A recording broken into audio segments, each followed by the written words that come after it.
Welcome back to CJ Reads. It's me, your gorgeous, beautiful, perfect host CJ, bringing this defunct YouTube channel out of retirement for my once-a-year video. I am still making videos occasionally. Head over to my bindery, which is like my bookish Patreon if you want to see them. They're free to watch. You just have to be a follower to my newsletter to subscribe, but I thought to bring the 7,000 of you or so over there, I would just occasionally pop in here to remind you that I'm alive. So hi, I'm alive! It's time to talk about the best books I read in 2025. I have 10 books to talk about today. If you've never been here before, I do a brief synopsis, my feelings about the book, and then I end it with 4 fans of. Just a little extra for me to help you get the vibe of the book down a little bit, okay? So we are going to start with Private Rights by Julia Armfield, something I read very early on in the year and has stuck with me. This is a novel that's set in near future England where the environment is very much so collapsing. It's a dystopian climate fiction novel. Rising seas, constant rain, lack of resources, and it's following 3 sisters who are all dealing in different ways with their father's death. Their grief is complicated, it's unresolved. They all kind of grew up in the shadow of this giant man who is a renowned architect in London. The 3 of their relationship is wrapped up in a lot of silence and miscommunication with one another, and also resentment. I feel like this book is doing a lot at once. It's obviously about sisterhood, but it's also about inheritance and what we carry with us from the people who raised us, whether we want to or not. There's a really quiet sense of dread throughout this book. It's not only reflected in the breakdown of the environment that our characters are in, but it's also this kind of internal emotional rot as they try to work their way back into each other's lives to deal with the logistics and, of course, the emotional upheaval that comes with their father's death. The thing I found most effective about this book is how Julia Armfield doesn't over-explain or overcomplicate the collapse of society as we know it and the apocalypse and the climate crisis that we're all headed for. It was a really banal end of the world vibe that she is setting up for us. The world is just kind of ending in the background and the disasters are unfolding as disasters kind of do. People are preoccupied with their own lives, they are exhausted, they're frustrated, they're kind of unable to grapple with the reality that they're at once confronted with. And that really kind of mirrors our, I guess, emotional core at the book too of the sisters. It's not this big explosive outcry of grief, it's kind of this gradual, sea levels are rising, kind of all-consuming, death by 1,000 cuts kind of experience for all 3 of them in different ways. It's sad, obviously, in tone, but I think it's also really messy and vulnerable. The relationship between these 3 sisters felt really realized and realistic to me. They love each other, they resent each other, they hate each other at times, and there's a lot of longing in this book. They long to be close to each other, to seek clarity from one another, to be understood and seen by one another. It kind of made me feel really hollow at the end of my reading experience. There's a big crescendo in this book that kind of gets into the more speculative sci-fi bent that Julia Armfield is kind of known for, more with Our Wives Under the Sea, that I really worked well for me, surprisingly. And if you like Shakespeare, this is inspired by King Lear. So yeah, I loved this book. I'll be thinking about it for a long time. I love kind of environmental climate collapse novels, a la Something New Under the Sun, Weather by Jenny Awful, and it's kind of in that vein for me. Private Rights is for fans of people who like getting their socks wet. I don't know if those people exist, but they probably do. Inheritance you didn't ask for, and the quiet and very real terror of watching all systems fail very slowly. Tone switching to our next book, we have Paradise Logic by Sophie Kemp. This book is insane. I guarantee you've never read anything like it. In this book, we follow Reality Khan, who is a 23-year-old woman in New York City who aspires to be the best girlfriend ever. She's a zine maker, aspiring notary, was once in a water slide commercial, and she's completely delusional. I love her. She goes on kind of a great gonzo, hilarious, weird quest to truly become the greatest girlfriend of all time. She's following magazine advice. She goes into a clinical trial trying to improve herself. She wants to start hosting parties, all to become a good girlfriend. Her devotion to the men in her life, but also to this quest, is kind of the crux of the book. She is truly single-minded in a way I don't think I've ever experienced before in a character, and gets herself into situations increasingly as the book progresses and she meets her main love interest in the book, who is named Ariel. I love the prose in this book. It's really sharp and funny, but what I think this book is doing really well is capturing the absurdity of being a woman and performing in a patriarchal world and the impossible standards that are you know, coming from internal and external sources. I mean, truly in like a box of her own delusion, reality is completely devoid of any sense of reality. This is a book I can't really recommend too widely, I think. It's kind of in line with people who enjoyed Rejection and maybe more of Moshfegh's weirder stuff. And I think anyone who can really resonate with the idea of limerence and obsession at all costs. Paradise Logic is for fans of writing a pros and cons list, but about yourself, being ideologically correct, but morally bankrupt, and realizing too late that your coping mechanism has now become your entire personality. Next, we have Brother Bronte by Fernando A. Flores. I loved this book. This is set in the near future again, 2038, in a town in Texas that used to be a thriving industry town, but it's now kind of an arid wasteland. It's been taken over by an evil tech CEO, a la Elon Musk, a la Bezos, a la all of the evil tech people who are ruining our environment and our country. And it's set in a future where reading has been outlawed. The society is kind of held up by these indentured mothers who are working at a fish cannery, which is kind of the only food source and material export now in this wasteland. And in general, everything, these characters, their city, the way they survive and move from day to day has been turned upside down, and their means of survival is turned on its head. In the middle of this town where reading has been outlawed, we have our two main characters who are some of the last literate people and our best friends who are kind of in a more resistance mindset. There's a hidden Bengal tiger in this book. There's a gang of kids on bikes. There's a renegade ambulance full of women making emergency tamales and passing them out as mutual aid.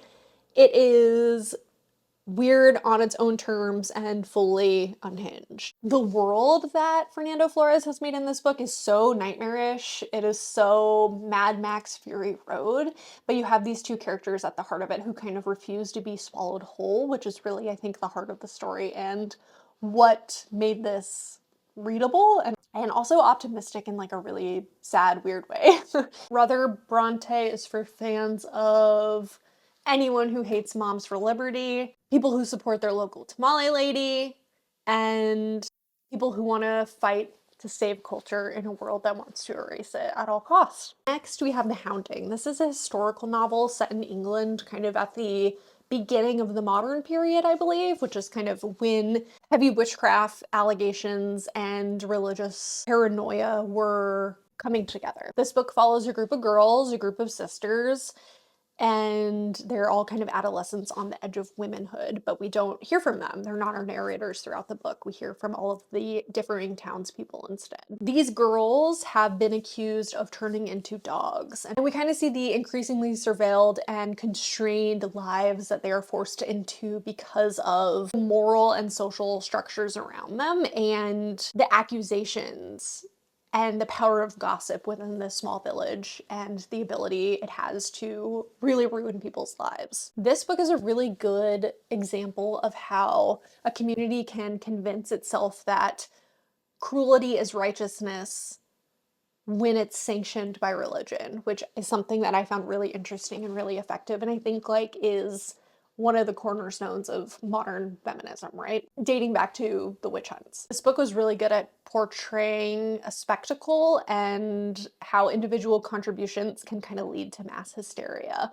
I loved it. It's blurbed as The Virgin Suicides meets The Crucible. I do feel like that's right on tonally, and if you like kind of gothic tradition and historical novels and thinking about the role of girls and gossip and religious fervor and everything I talked about previously, I think you would really enjoy this book. It's atmospheric, stifling, feels like a disgusting, humid English village with no running water. The Hounding is for feral girlhood, historical novels that feel like they could be set in the present day, and humidity with no air conditioner.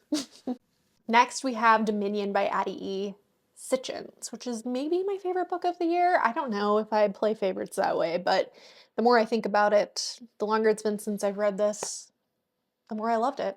Dominion is set in a small Mississippi town that has the same name, and we follow a pastor's family. Mostly we're following the pastor's wife, who's named Priscilla, and a girl named Diamond, who is a love interest of the beloved preacher's son who is named Wonder Boy, fittingly. He's kind of the town golden child and gem, and everything kind of works out for him, and he carries a lot of privilege in this small southern town.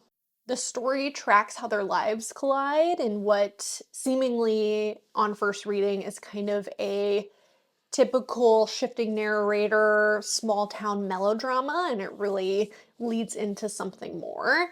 It really exemplified how the pressure of church, family, and small town gossip again really can both protect or destroy a person. What I really loved about this book is how it explores moral complexity within each of these characters in this town and a church setting specifically, without the desire to ever kind of tidy it up or, you know, trim off loose ends where it might have been convenient. These are really realized full people, and it got into kind of the underlayer, pulled off the veneer of what you would think of a good pastor's wife, or, you know, what a loose girl might have been at this time. It kind of showed the public perception and then granted them enough humanity to kind of be full, realized people under all of that. It's messy, it's dark, it's full of secrets. Again, there's a great third act in this book. I read it in one kind of feverish gulp, and it very much so felt like a descendant of Toni Morrison's. If you like her explorations of race and gender within the Black community, I think you would really like Dominion. Dominion is for fans of realizing that loving someone doesn't make you safe, churches that are way more complicated than they should be, and the boiling point of small town gossip. Next, we have Lost Lambs by Madeline Cash. This is a good old-fashioned dysfunctional family novel. It puts the fun back in dysfunction, as I saw one reviewer say. This follows the Flynn family, and at the center of it are Catherine and Bud, the mother and father, who have tried to open their marriage after years of disconnect and kind of disinterest in each other as the last chance to save it, to terrible results. Alongside Bud and Catherine, we have the three Flynn daughters who are all kind of spiraling for their own very specific set of reasons. Abigail, the oldest, is dating a war veteran who is nicknamed War Crimes Wes. Louise, the middle child, accidentally gets involved with a terrorist in an extremist online chat room. And Harper, the youngest child, is convinced that she's uncovered a tech conspiracy in their small town. The book is set in kind of some nameless Midwest, I assumed, city where a tech billionaire has set up shop and kind of is owning and looming over the entire town and employing everyone too, including Bud, the Flynn family father. This book is like part family drama, part conspiracy thriller, part absurdist comedy. Its tone is really funny. I laughed out loud several times during this book. It just is a page turner, like a literary page turner a la Franzen, a la Birnam Wood by Eleanor Catton, that is latching on to bigger themes, but still has, I guess, the character variety with their own particular obsessions that make you keep turning the page, if that makes any sense at all. It's funny, it's creepy, it's weirdly sweet at times, and I think if you like big family dramas, you'll love this book. Lost Lambs is for fans of teenagers with a very specific obsession, conspiracy theories that might actually be real, and Jonathan Franzen, our boy Jay Franz. Next, we have Bastard Out of Carolina by Dorothy Allison. This book follows a young girl named Bone who's growing up in South Carolina in the midst of a family who is both loving but extremely violent and abusive at times. Her mother loves her but is in a cyclical, disastrous relationship one after another, and the latest being with a really violent stepfather. And Bone, in the midst of kind of ping-ponging between these two different parental figures in her life, is trying to figure out who she is and what her identity is all throughout this, while caring for younger siblings as well. There's really startling moments of tender intimacy alongside kind of queer desire that felt really authentic and raw. And it was usually within these quiet spaces that Bone was able to carve out from her chaotic family life. Yeah, I think this book is really about survival. It's about a young girl who is trying to survive a violent upbringing and a violent family, and who she can trust. There's a fabulous aunt character in this book who is Bone's kind of one shining example of a life that is not consumed by men or in service of men, that I will think about forever. And I don't know, I really love this book. It's intimate. You can feel Bone's fear and her uneven pacing as she just tries to stay alive and kind of keep out of harm's way, but also not allow herself to recede and still desires a life for herself. It's a Southern Gothic coming of age novel with a queer young character who has a lot of grit and determination and desire to live beyond survival. It's not just about survival. She wants to live. I found it really compelling and sad. Bastard Out of Carolina is for anyone who has gone noodling to catch catfish. If you know what that is, you know what that is. Boiled peanut stands at the side of the road, and I think Southern Gothic realism set in the mid 20th century. Next up, we have Perfection, a very buzzy novel this year. This follows a millennial couple who have left their home in southern Italy for Berlin, and they're kind of chasing this millennial optimism that is very 2010s, right? So it's cheap rent, plants, a creative outlet and community, digital nomad, creative jobs, like a life that was promised to a lot of mid to elder millennials and kind of showcased to us both within people's Instagram feeds, but also like Kinfolk magazine, if you will. At first, they are loving it. They're loving their, perfect sun-dappled Monstera plant Instagram feed and their co-working spaces with the fellow Berlin community. But eventually, I think the shine and veneer of a life that seemed interesting to them and like something worth pursuing and was an option to them and not to their parents starts to feel flat and empty and like you're living your life for algorithms. So they move again, they go to a different part of Europe and kind of chase down and establish new routines and new roles. But I think they quickly find out that wherever you go, there you are. They have brought themselves with them to their new location. It can't kind of fix that internal void. This book isn't like big action or drama. It's kind of satirical, kind of the great commentary on the collapse of millennial optimism. And it's about, I guess, the slow collapse of a curated identity that people, our characters in particular, make for people who aren't them. It's like the people who are watching them witness. It's the people, they're living for the people who are like watching them online. It's funny, it's melancholic, it's relatable to anyone who has curated any sort of self-image for themselves online or in any other manner, me included.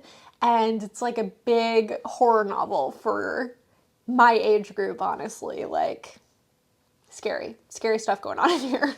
Perfection is for fans of curated Instagram lives that terrify you, that you're watching unfold before you, moving somewhere new and realizing you brought yourself with you, that great mistake. And I think like Kinfolk magazine, I think I kept thinking about that. That might be too American of a reference for the Berlin of it all, but that's what this book felt like to me, is early 2010s Kinfolk white people wearing wide brim hats. I don't know who likes that, but you'll understand what I mean. Next we have Who Will Run the Frog Hospital by Lori Moore. This book follows a woman who is reflecting on her early adolescent and teenage years of when she was growing up in a small New York town and a summer she spent working at an amusement park with her best friend. The narrative bounces between her present life, where she's kind of a disillusioned adult who's kind of carrying a sense of longing and nostalgia, and her teenage memories of her best friend and her kind of obsession with her best friend, who was full of ambition and a star and kind of like the sparkly main character, where Barry thought of herself as a sidekick. This book is definitely less about plot and more about the texture of memory and this early adolescent friendship between these two girls. And what I really liked about it was the capturing of adolescent girlhood, right? The intensity, the mix of boredom and desire and awe and resentment and hatred and obsession with your best friend. I think that's really relatable to a lot of girls. And especially how summers in particular as a time frame were so long that they had the ability to kind of like shape who you are in some sense. This book is really sweet. It's really melancholy. There's a kind of, you know, a bittersweet aftertaste throughout the entirety of the book of these two girls and their experiences with each other. And even how you can love someone so much and carry them forward in your heart. The world keeps moving and you can't go back. It's kind of that like, you can't go home anymore. Sad realization that I think you all have at different points of growing up. The biggest draw of this book is how intimately rendered these characters are. It feels like you're remembering your own memories or, you know, peeking into a life that you remember as your own. Who Will Run the Frog Hospital is for fans of summer jobs that define your life, friendships that shape you forever, and kind of the queer sapphic desire of early girlhood. Last book, we have Little Lazarus by Michael Bible. Is it Bible? I feel like this book was translated. I can't remember. Bible? This book is so fucking weird. No one has read it and no one is talking about it because no one has read it, and I feel like more people should. So let me tell you about it. This follows two restless teenagers and also a pair of clairvoyant turtles who are named Lazarus and Little Lazarus. Stay with me. The crux and the plot of this book is a drunk driving accident happens and two kind of parallel plots start to unfold based off of these two character pairings of the turtles and the humans. This book feels like a parable or a myth or something that has been passed down from a different generation or culture, and it really has this balance of grief with lyricism. The sadness and longing and restlessness of these teenagers and these turtles are crazy. There's this undercurrent of humor and tenderness, and I think it talks a lot about caretaking and what our duty is to each other, what our duty is to care for one another in the most basic sense of the word. And then there's the tortoises throughout the entirety of the book that really make you think about time as this anchor and like a witnessing of a life. I don't want to like talk too much about the plot in this book because it gets weird and goes in offshoots in different places, but at the heart of it are these watchers and these kind of observers who are watching lives unfold, being the tortoises. Yeah, it just made me really think about like what it means to witness a life lived fully. Little Lazarus is for stories that feel small but enormous at the same time, animals who see more than humans do, and the concept of guardian angels. Those are my 2025 best books. Hope that was fun. Hope that was cute. Good to see you guys as usual. Again, I am still uploading monthly videos on my Bindery page, which is like a bookish Patreon. And I would love to see you over there. They're free to watch. You just have to follow my newsletter. You'll get occasional updates in your inbox. It's cute and gorgeous. I love you all. I hope you're having a good year. Sunny's is doing good. Check out sunnysbooktrack.com. Keep up with us and our events. And love you, YouTube. Hope you're having a good year. Good 2026 so far. And let me know what was your favorite book of 2025. Bye.